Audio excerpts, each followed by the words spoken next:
Alrighty, so the first thing I'm going to start with is a 3-thread wide.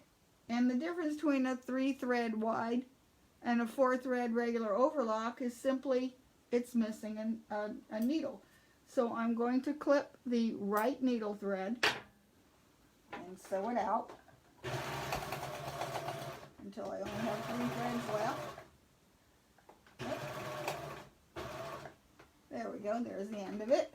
Okay, and then I'm going to remove a needle. So I could use the little needle threader tool with the yucky brush. And my machine is dirty again, even though I cleaned it this morning, but it's messy already. And I'm going to remove this right needle. And so if you put it in the holder, then it doesn't go dropping down inside the mechanism of the machine. Now, if it does drop down, it's usually not any problem, because if you tilt your machine, this thing right here, ow, that light bulb is, this one has a regular light bulb and it gets hot. So let me lift that up. See this dirty little tray? Has this little tray right here. I don't know if you can see that. This little tray right here just fits underneath, and it usually captures the needles. I've seen someone actually, and it comes on the new machines, that this little tray has got a magnet in it, and you can actually glue in, you know, the magnets that come, I guess the refrigerator magnets you get on, used to get on the telephone book, but a lot of companies have those promotional magnets. They're really thin and they're bendable. Just cut it to fit and then glue it in place. Then it'll attract the needle as well. So I'm going to put this back. It just fits in the slot. And it's ready to go. Okay, so to make any changes on the machine, I would look at the cheat sheet, which is a 3-thread, where are we? 3-thread flat lock. 3-thread wide overlock. It's right there. Okay, it's saying we use the 01 needle, which is the one on the left. Our length is between 2 and 3. The width, I'll make it as wide as it'll go, which is 7.5. My stitch selector is on A. It was before, so it still is. Wave selector on 0. We don't care about chain needle tension or looper. That's why there's dashes through it.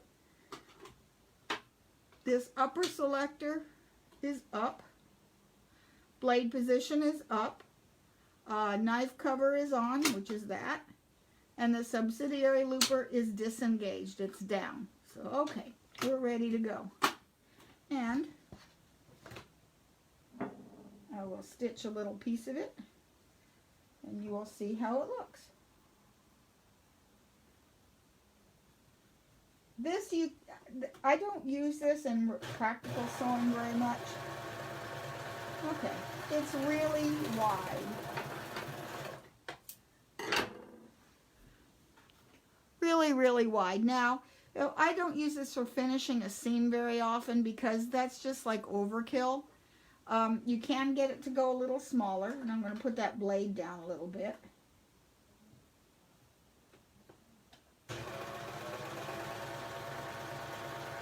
You'll see there's not that much difference.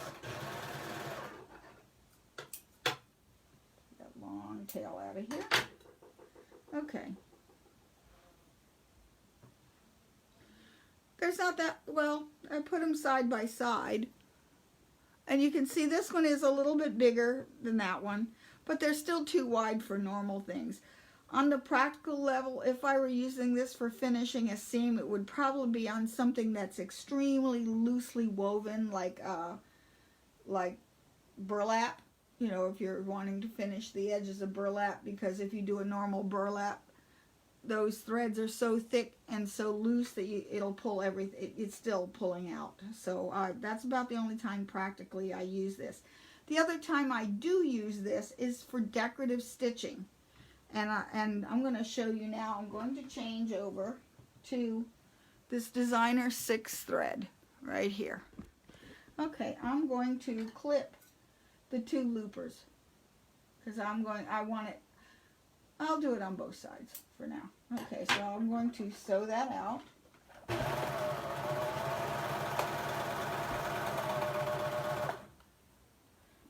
Okay, and take these out of here. And this one out of here.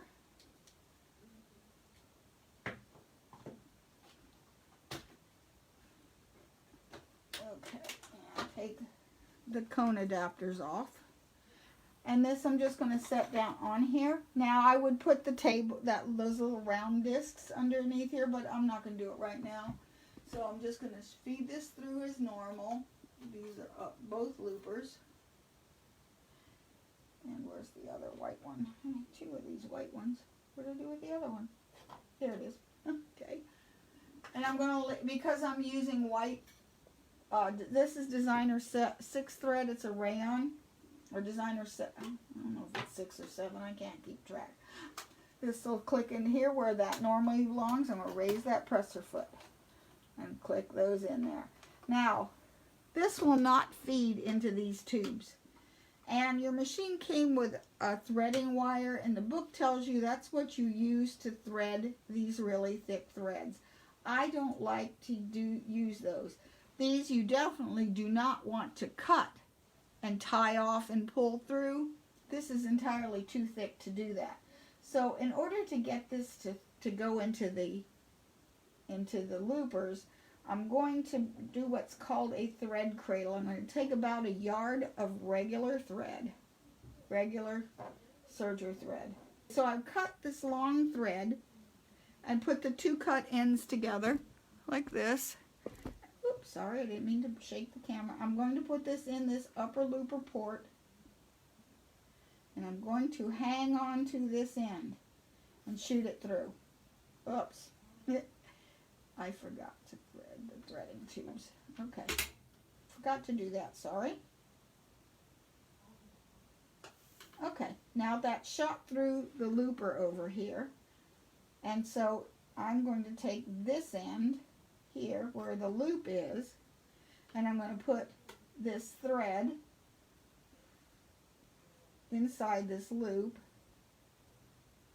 and pull this end, and it pulls through.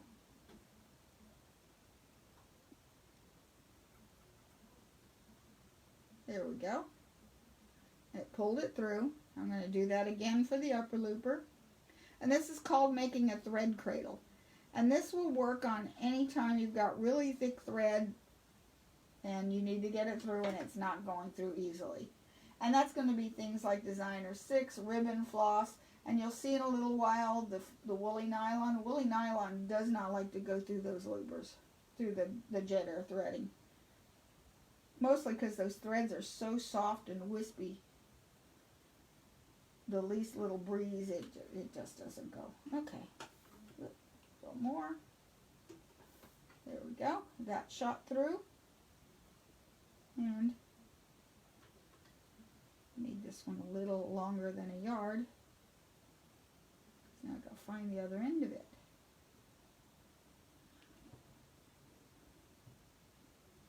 Okay. Alright, and pull this through. Okay, it's ready to stitch. I don't have to change anything. Again, I'm going to put, secret to getting those looper threads under the foot is to go to the left of the blade, and then it'll go just generally underneath of the foot. Okay, and now it's ready to stitch. And it's my setting, leave the settings the same. And this is going to be like if you were doing placemats. Now, I'll show you what it is on the regular settings. Put that back on serging. Okay. That's looking rather interesting.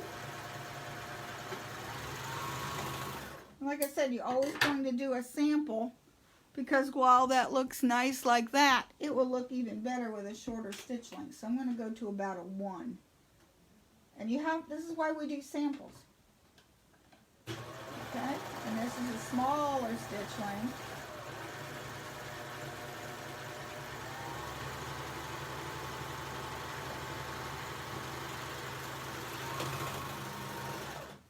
And see now, getting quite a collection of thread over here.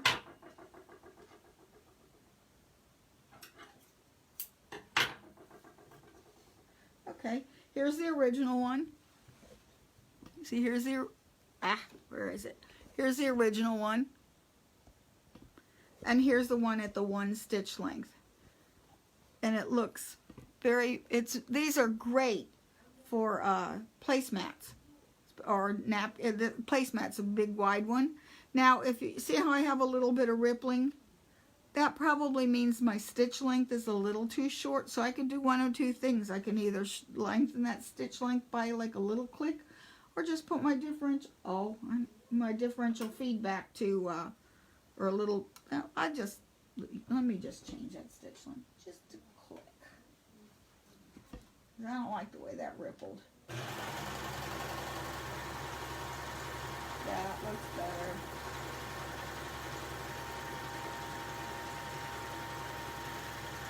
Yep, that looks much better. No, I still don't like it. I sit and play with these. When I'm doing like Christmas things, that's what scrap fabric's for. Can I go even? Let's see how this one looks. Oh, this is beautiful. This one is nice and solid.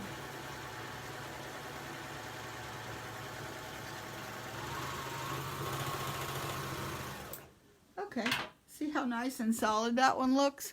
That looks really nice. That would make a very lovely placemat. Now, this kind of thread, you can't turn corners like we did last week. That's when I would take that big-eyed needle and I would weave that through the back so that you have a nice tight edge. And what I did is I had the designer 6 in the 2 loopers, and I have matching thread in my needle because you can't get this thick stuff through the eye of a needle. So now I want to change this to a 3-thread narrow, and I'm going to leave this thread on here. And I could do one of 2 things. 3-thread narrow says that it goes into this second needle path.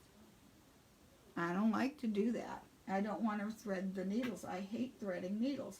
So I am going to move thread with the needle. I'm going to move needle with it and not take anything out. So what I'm going to do is loosen this one. Loosen this one. And this time I don't normally use the threading thing. This brushy thing. I'm going to come straight down and I'm going to scoot it to this right needle position. So I go tip first, and that's going between the looper, between the tines of the fork, wherever the stitch fingers are. And I'm moving this over to this right needle and tightening both of the screws. If you have the Ovation or the Triumph, you don't have to worry about tightening the screws because they're sealed in. Okay, the settings are all wrong. Okay, this thread shouldn't be here, it should be here. So how do we move it without having to unthread things? So I'm going to show you. I need this thread to be here. So we need to get it to move. It won't go, it's stuck in these little clips here. To release it from these clips, I'm going to raise the presser foot. And I'm going to think, pet the kitty. And she's downstairs, not being so annoying. Okay, and I just come to the top and pull that thread to the back. Pull this one from the top here. Thread it through again. And then it comes right out. See? And now I can move it to here. I do not need to move the spool, because technically its spool place is right there. I'm just going to leave it there.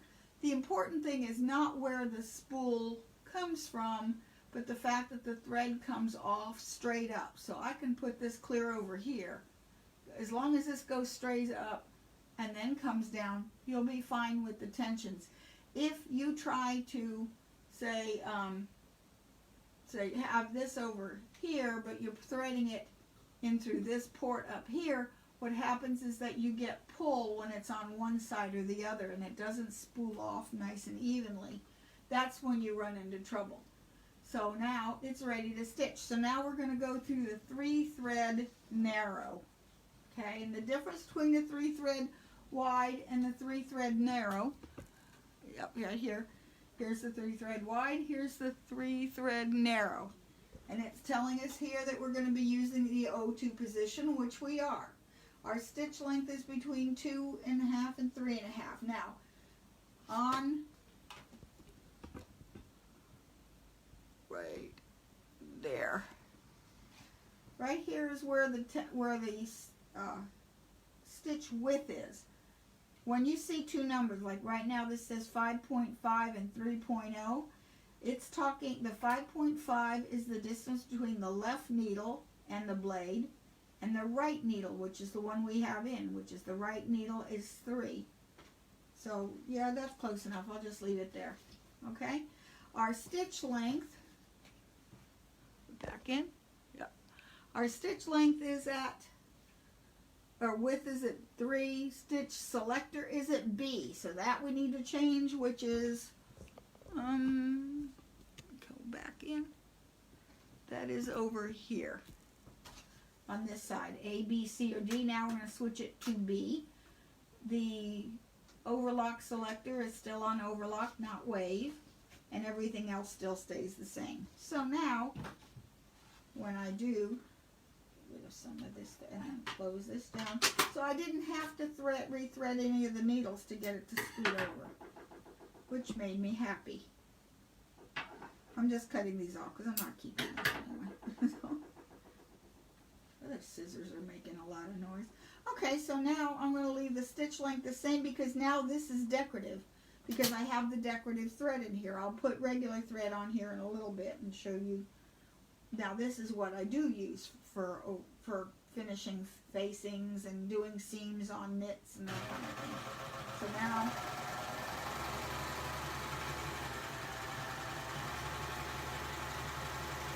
that's a little, now for this is a smaller stitch. It's a little bit too narrow. I'm getting a little bit of looping. That is pretty good.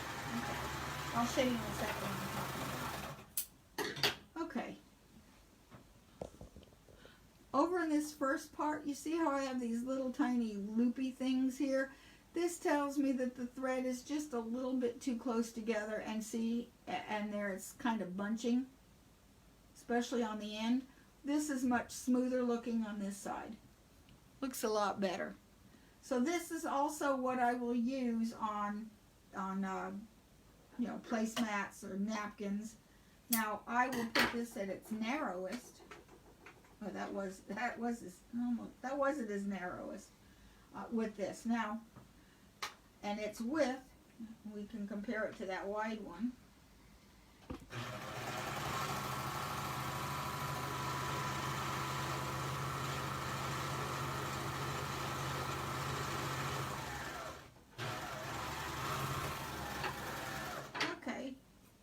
Now, with the right needle only, at the blade at its widest, look how big it is. This is what it looked like with the wide. So, I mean, there's not a whole lot of difference. I mean, it looks really close, which I can tell you is like, I almost never use a 3-thread wide because that's close enough. I always use the 3-thread narrow and put it at its widest setting. So. And then here is it at its narrowest.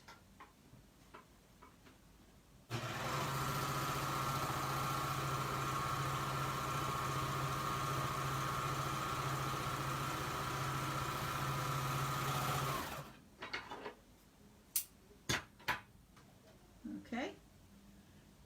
There's his widest on the bottom, and then it's too high. See there, the one on the top is the narrow, the one on the bottom is the wide. Same 3-thread narrow overlock. Okay. And note that the 2 loopers do interlock along the edge of the fabric, and that looks really nice. And this is a really pretty finish. And I've used this on hems, tops of pockets, all kinds of things that I've used this on. Let's do one other stitch that I'd like to do with this big wide thread. And this is a roll technique. It's called the 3. You have, for the roll technique with the 3 thread, you have 2 of them. You have, so we have 3-thread narrow, which we just did right here, okay? This one is a 3-thread narrow hem. This one I like to use because this looks really good on sheer fabrics or anytime, because, and what you do for that is we have the O2, that's still the same. We have the width at 3, which is, what is 3? 3 is its narrowest. We also have its stitch selector at C. So I move that stitch selector to C, and everything else stays the same, except notice the length. The length says 1 to 1.5 R, which means rolled. Okay, right here, let me turn this. Okay, right now it's on like 1 3/4 standard. This says standard right here. If I go past 0, this now goes into the rolled part. So I'm between 1 and 2 is about 1.5. And I still have the thick thread, so I'm going to take it a little bit more. Now what this does is when you go into the rolled edge realm, is that one of the stitch fingers that's in the machine has retracted, and it's going to cause a rolled edge. So this is what I like to use like on bridal tooling, because it's going to look like soutache braid. So let me stitch this.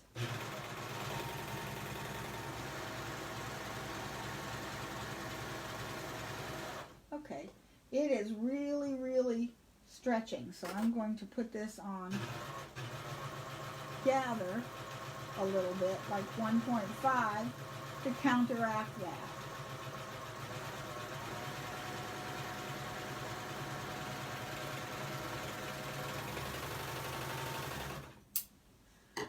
Okay, and see, this is on some black tooling, and see, it looks like soutache braid. And I have some soutache braid. See, this is what real soutache braid looks like. This doesn't look much difference. Which I think if you're ever, you know, someone's getting married, I think, and you want to do a bridal veil, I think that is a lovely finish to a bridal veil. It's, a lot of people like to put a rolled edge, and sometimes the rolled edge, the little tiny one, is too little. This, and then they'll put beads, and beads are too heavy. So I think this is a really pretty edging for any kind of netting. It also make really pretty ribbon. You know, if you wanted to make your own ribbon, decorative ribbon for something. And heck, these look really nice if you do a whole lot of them, and you roll them up into a row, make like a rose. So you can, now that's not a real pretty one, but you know, I'm not really good with flowers anyway. Like I said, if I want flowers, I'll embroider them, thank you. Okay, oh, here we go. That looks a little better if I smush it there. That kind of looks like a rose. So that is a pretty decorative edge. Now, let's go back. I'm going to go back to regular, and I'm going to change the thread to a 3-thread regular, which means I have to break this thread out of here. Cut that thread and I'll sew it out.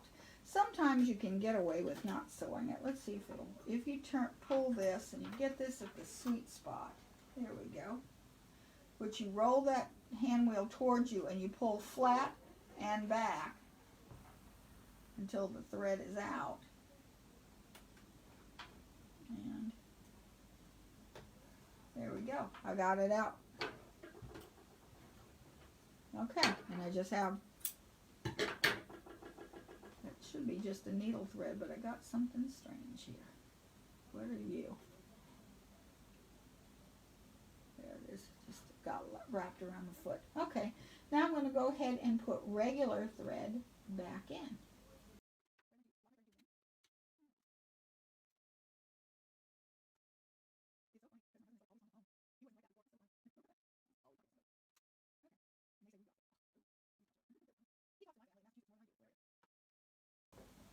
Okay, alrighty, we're ready. Let me test it. I'm going to go back to B. I just want to test. Well, oh, I don't want it on gather. I'm and put it back to the regular stitch length. Okay. Okay, and so now this one is a regular 3-thread overlock, and this is what I use to finish the facings. It also works very well as a knit, seaming a knit, especially if you're making lingerie, because you're going to want a little tiny seam. Okay, and now I'm just going to stitch a knit, and you're going, now see how that wrinkles right here? I don't know if you can see that wrinkling. What happens is my blade is down. If I start with my blade in its highest position, I can get that fabric another 1/4 of an inch underneath of that foot. So a lot of times when the blade is down, you have trouble feeding the fabric into the foot. So if you raise this blade so that it's highest position, now I can get a lot closer, and I'm actually, it's cutting. So therefore, and now, this is for seaming a knit. And see, it is great for seaming a knit because it's got a lot of stretch. And see, it's got a lot of strength too. That's not going to come out. So that stitch is real. This is a really nice one to use for lingerie, but I use this a lot. Now this 3-thread narrow hem that we talked about before, okay? And it is actually good for seaming shears. So I'm going to put this back on 1 to 3 rolled, but I want it to be more like 2 because I want this to be a seam. And I'm going to put my stitch selector at C. And everything else is the same as before, but what's really nice about this one is whenever you have sheer fabrics, and this is definitely sheer, that you can, and I'm going to make this blade width a little bit wider. I'm put it on M. Before we had it at to make it look like braid, we had thick thread, and we had it at its narrowest setting, and that looks really nice. Now, if you have trouble with this last one and these loops falling off, a lot of times, because this doesn't like to roll, you might want to make your blade width a little bit wider, but I didn't have to for this point, and this is pretty stretchy stuff. When you see sheer evening gowns or evening wear, especially on the red carpet, that you will see these little tiny seams, and they look like French seams for the sleeves and the shoulders. No, I'm just going to use this one because this is going to give you a really strong little seam. And yes, I'm using white thread on black tooling, but get rid of that. Okay, so now look at this tiny, and if they were black, this looks like, and it's very stretchy, so it will go along with, and very strong. It won't come out. And it's a very tiny, narrow little hem, and it will look really nice on evening wear because you've got chiffons, and you don't. It's a whole lot easier than trying to do a tiny, tiny little French seam. That would not be fun at all. So that's what I use that for on the practical level. Now we've got the last of the one I want to talk about is the rolled edge. And the rolled edge, if you will notice on, let's go, I'll take the thicker one so you can see it better. When you have the rolled hem, the upper and the lower looper interlock along the edge. But they interlock because it's rolled, that's why it looks so small and thin. With the full rolled edge, what happens is that it fully pulls the upper looper all the way to the fully to the back. So therefore, you get really little stitching, but it rolls underneath. So I'm going to now do this one now. Oops. I need to change that to D, sorry. Okay. Well, that's good. I forgot to put it from C to D. Okay.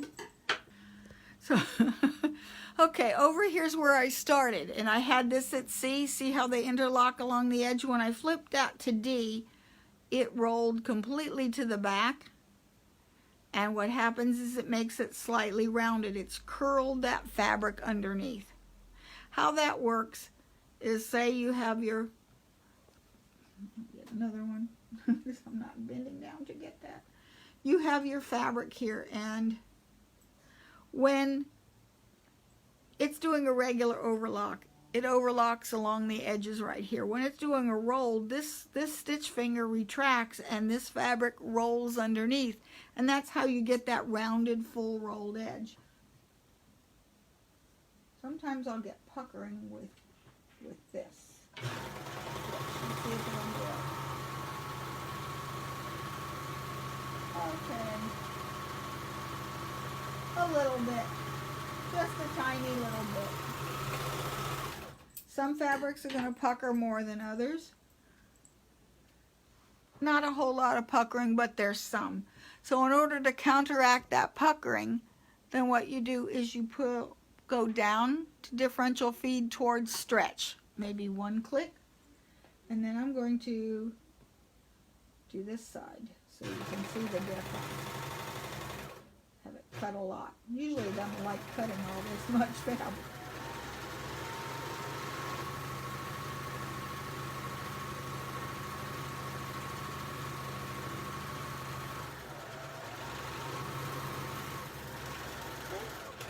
Under there. There we go.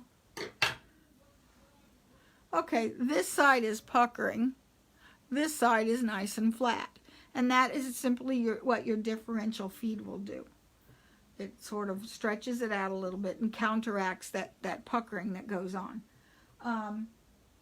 The other thing that happens with the rolled edge, especially with a knit. Let me see if I can't do. Oh, it'll pucker like you won't believe with this knit. Okay, so let's just say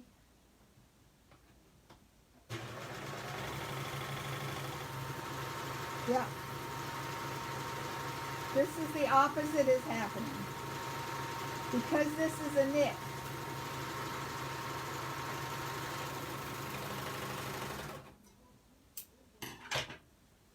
See how that's rippled?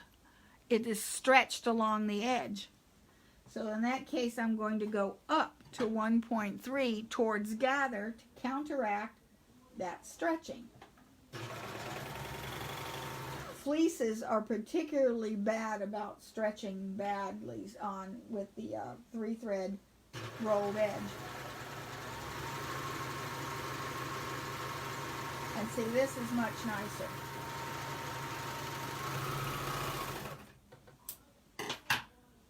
See, that is much nicer. In fact, it even, oh, there we go. See, that looks really nice and flat. Now, the other thing that can happen with a knit, and let's see if it'll do it on this one. Put it back to neutral. Yes. It's not rolling. All these things are sticking out here, and they're stickly, so they don't want to roll because this fabric is not only very stretchy, and you see it's rippled some, but it also doesn't want to roll at all. So in order to make it roll, a lot of times I will take a piece of the solvy, the water-soluble stabilizer, or the water-soluble topping that we use in embroidery, and put that on the top, and that way it'll help roll that fabric underneath.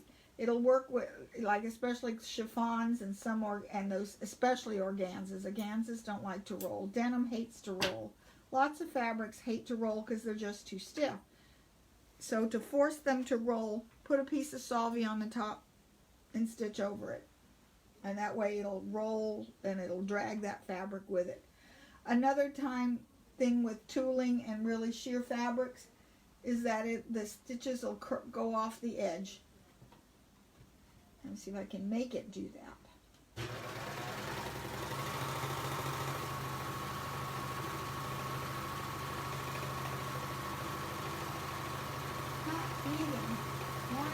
Not even stretching this is making it happen today. Unbelievable.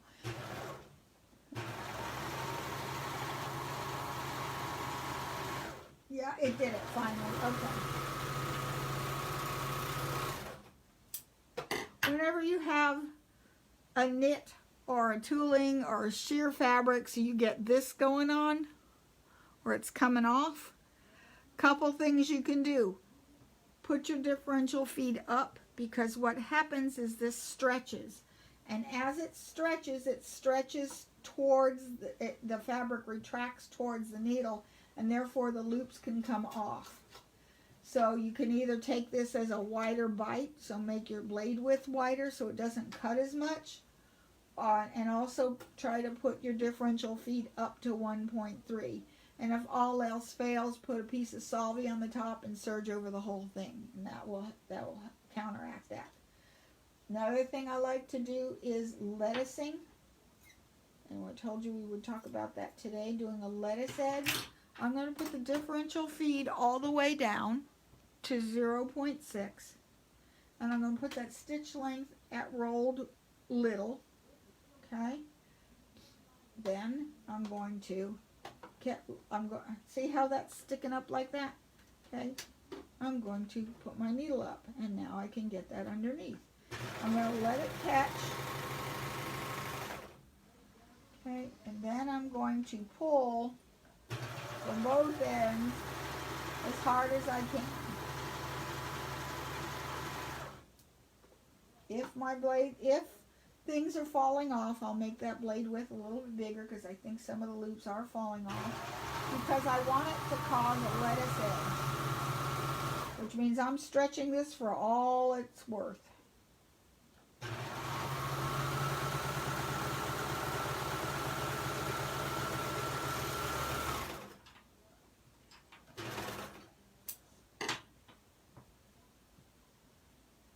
Okay, this isn't really all that stretchy of a knit, but you see it's starting to give you a lettuce edge. If I could get it to stay still. Need something really stretchy, and then it works really well. Ribbing makes beautiful lettuce edge. Let's talk one more thing about this rolled edge that I forgot, is that if I want it to be thick, I'm going to take this rolled edge and I'm going to take it one click past 0, and I'm going to use regular thread. Put that differential feed back to neutral, and I want a really tiny little stitch.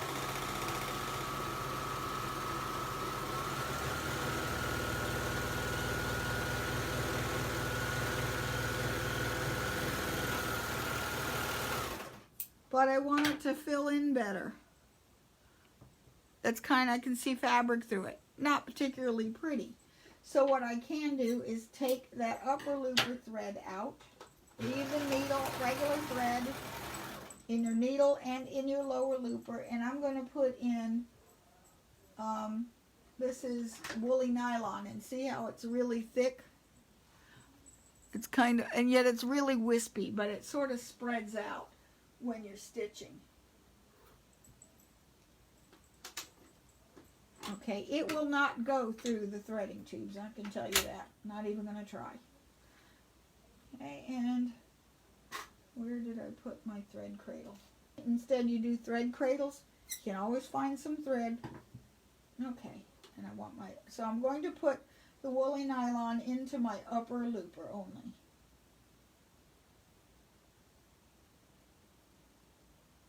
Okay, grab that and shoot it through, and then put this upper looper, this woolly nylon, into this upper looper loop. Pull it through. Oops, got caught. Okay. And you just have matching thread in your lower looper and in your needle. And then we'll do another one right next to it, so you can see how pretty it looks. Same settings. The only thing I've changed is the thread.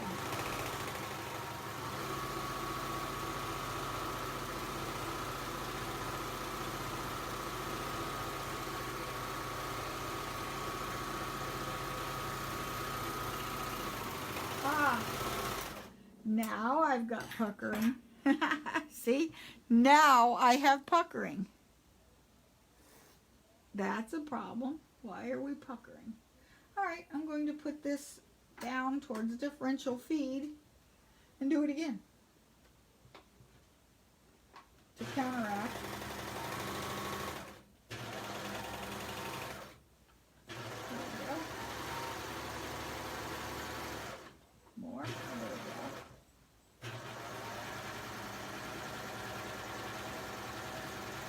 Oh, it's hanging up here. There must be a burr on this spool.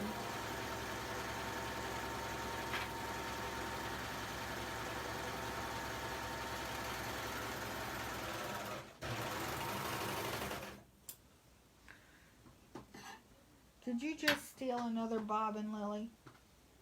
Oh.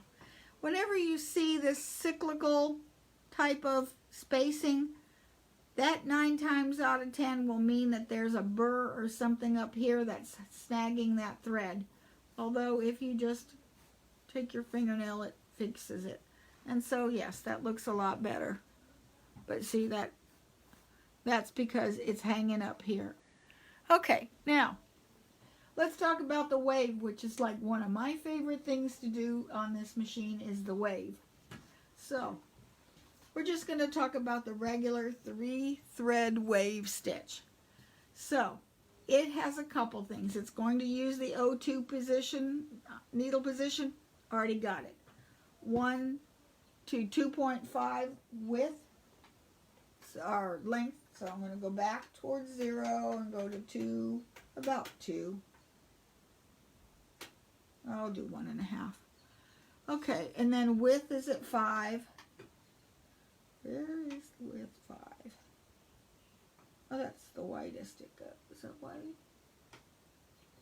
Nope.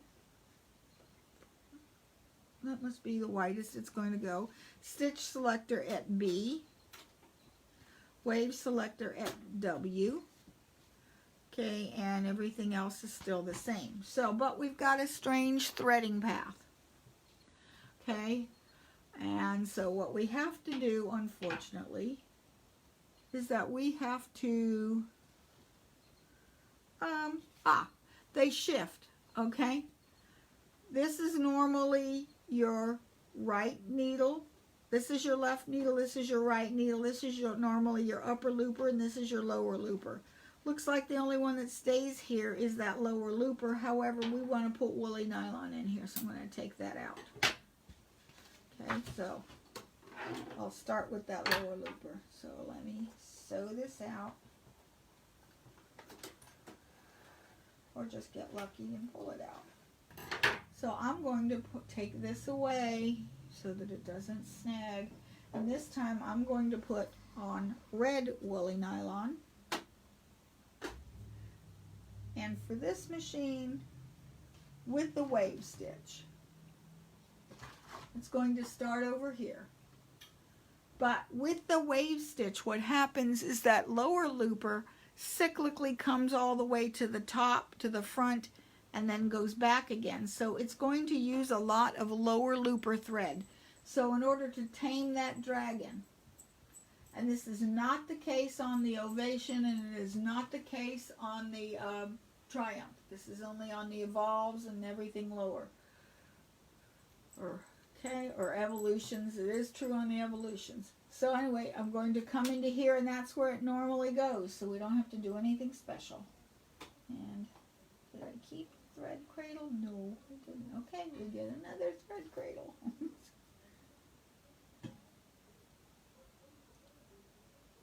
Okay, I put in my threading ports, and I'm going to put in, again, a threading cradle into this lower looper.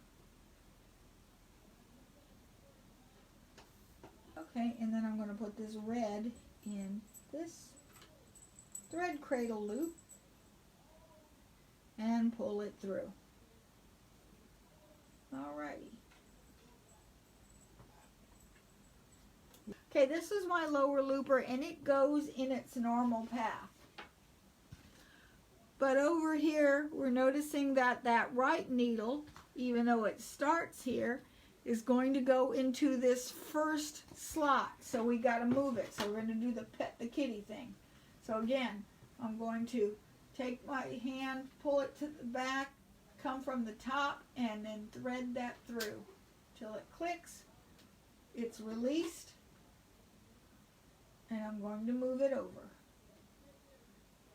this side I don't have to rethread anything. Okay.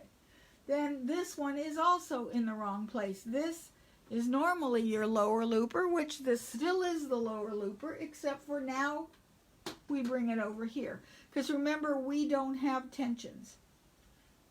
Inside, if you look inside, you can see these little bars go by. They're plates, and they pull a distance of thread based on one of those 4 formulas. Then when you put it on W, that now has 8 formulas. So we need to move this over. So again, go to the back, pull it from the top, and click it through. And now I'm going to put it into here. Okay, and we should be ready to go. All right, now we're ready to go.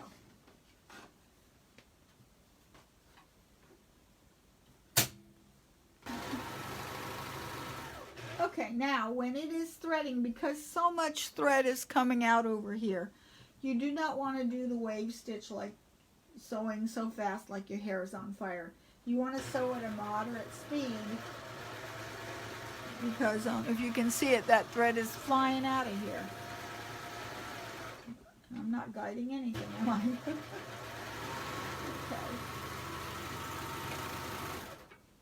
And now you can see the wave stitch, and I don't, like I said, I do a test because I don't like it. Stitch length is too far apart. See, I'm not liking that.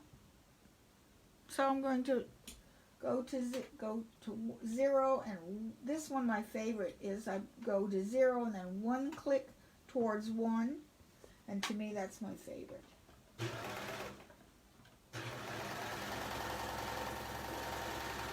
you go.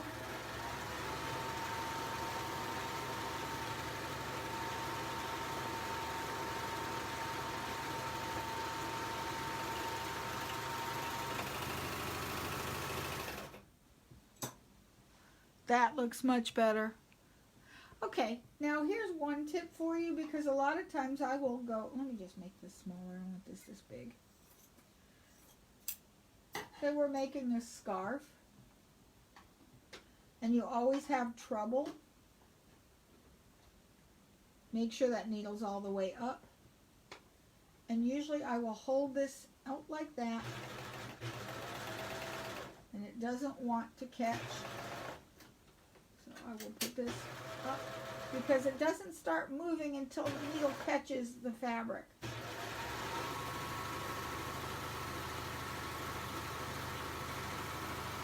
Now when you, especially if this is a very small stitch, if say you're doing a rolled edge, a lot of times we have trouble with it catching when you're trying to go at a 90-degree angle.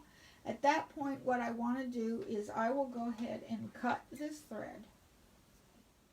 So anyway, what happens is that if this is a soft fabric, just stitching makes it go down into the feed dog area, and it crunches and bunches up. So what I do with a soft fabric, especially with the little thin, something like this, if you're doing a rolled edge, I will take it right to the needle and hold on to the back thread and pierce just the edge, not too far, just the edge of the fabric one time. Then firmly hold on to this, and you're virtually not cutting at all, and you'll get a nice clean corner.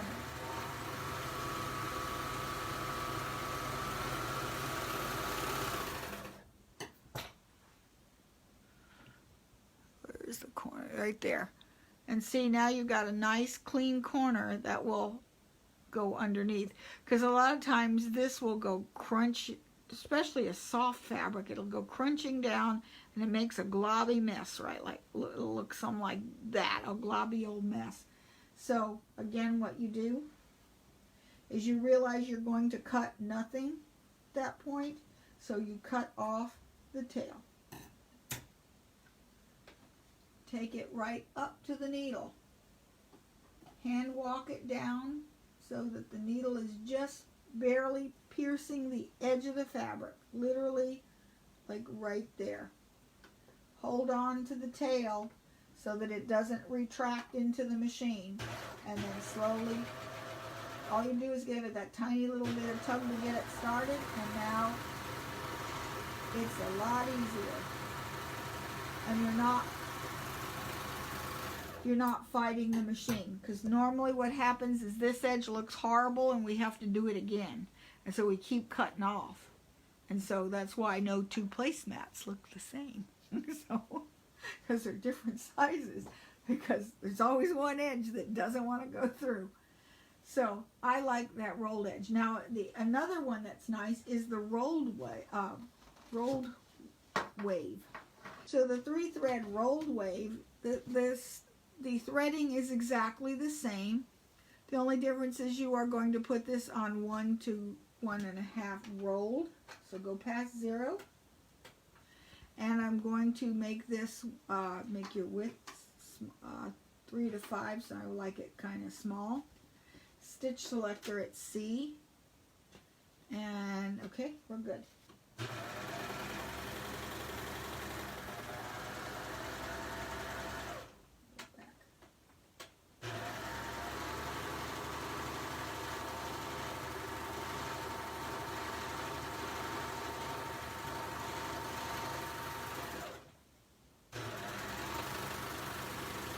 And this is the rolled wave. Looks like this, which I thought was kind of, come back here, sorry. To me, it kind of, you could get the same effect with the, with variegated thread and a zigzag, but a zigzag's not, or even just a plain rolled edge, but not quite. It's got that little bit of ripple to it. But what I like about this is that sometimes I will use, well, we'll pretend this is the same fabric, you know, that it's two-sided fabric, you know, not printed, but it's a dyed fabric, because now this makes a really nice hem. This also, a lot of times I will just make yards and yards of this stuff on a little narrow strip, and then I will use that as piping that I put in between the binding of one of my quilts. This is a really nice look for making your own piping. So you can make your own piping with any of these. The rolled wave with this stuff, the rolled edge with this designer 6 looks really nice as piping. Okay, let's talk about the reverse wave. And it's the least of my favorite of the wave stitches, and we have got to unthread the 2 loopers. We've got to cut out the 2 loopers and thread those again. So I'm going to just cut them from here and sew them out. There's the other end.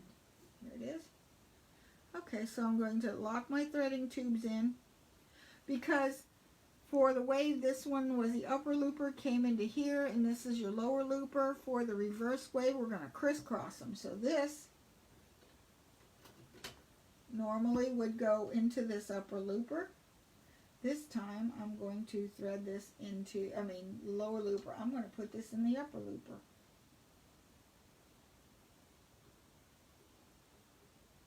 And crisscross these threads. Yep, wrong one. There we go. Put this into this loop here.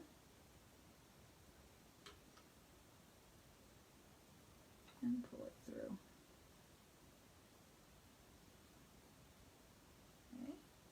And I'm going to take this end, put it in a lower looper, and put his normally, go right here, this upper looper thread into here.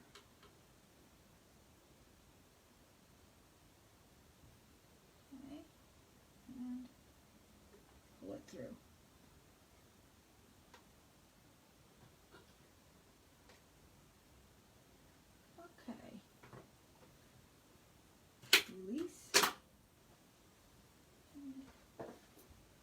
Do this one again. Okay, so my settings for the reverse wave is it goes back to be 1 to 5 regular. I'll go back to 1 click. Width 5, which is the whitest, and the wave. Okay.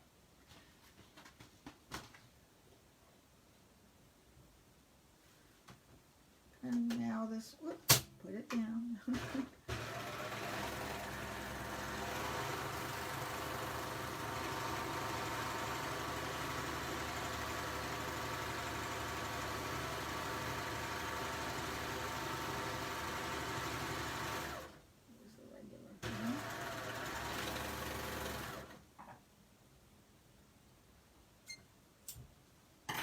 And it is an interesting stitch, but here's where'd the regular wave go? I had one here. Here's the regular wave. Oh, this was one of the rejects.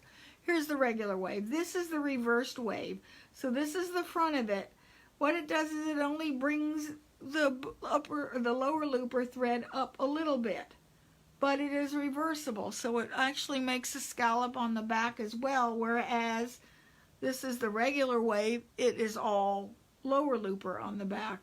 So this one gives you an interesting look. It's not my favorite because to me it's like it only did it halfway.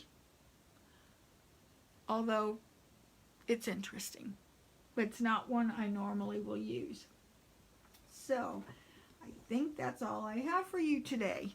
Talk to you guys later. I miss you. Have a great evening. Bye-bye.